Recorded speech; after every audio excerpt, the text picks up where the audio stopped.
Pakistan now. There are the heaviest rains seen there in a half-century that have now created the devastating floods you see now. More than 400 people have been killed in the Kashmir region. Rescue crews still working to save thousands who were trapped on rooftops.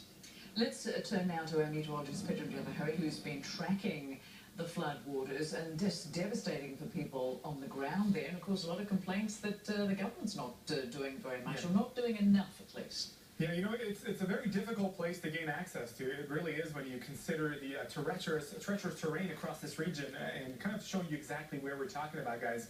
It is this perspective right here across northwestern India, around the Kashmir region, on into Punjab, and eventually eastern Pakistan.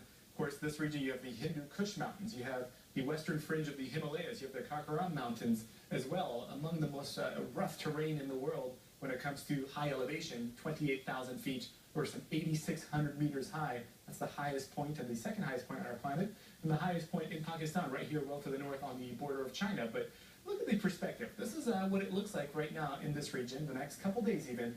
Very little to absolutely no rainfall forecast to come down. So that's good news, and that's really the only piece of good news with what's expected to occur here in Pakistan and also India in the next few days as well, because downstream flooding, as the higher elevations that we talked about well to the north feed into the lower elevations that eventually make their way into the Arabian Sea, you have that water flow downstream and lead to situations like this. And this particular area actually not even in the direct path of the flood zone. This is near Ahmedabad, well to the south, but we had some isolated thunderstorms in the past 24 hours, and just to kind of show you how saturated the soil is, that even the little amount of rainfall that does come down causes major problems after what has happened here in recent days. Up to 15 inches or 370 millimeters have come down in about a 6-day period.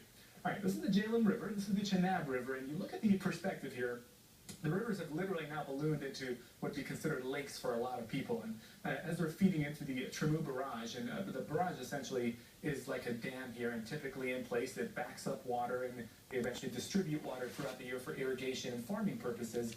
This time around, with the amount of water that's kind of clogged into this region, the width of this region is now 20 kilometers across, or 12 miles across. That is wider than the average depth of the average width of the Grand Canyon. So that's how expansive of region we're talking about covered by water in this area, and that's 4 times higher than what would typically be seen in this portion of Pakistan. So you take a look downstream, the forecast calls for water levels to increase dramatically, especially as we head into this weekend across the Indus River. The Indus River Valley, guys, home to hundreds of millions of people, and this is a concern, of course, as we head in towards the latter portion of the week, because the river gauges, a lot of them looking like this. They see a major peak and then begin to drop after the water moves through, but that at least behind quite a bit of mess once it moves through. Yeah, that peak on its way.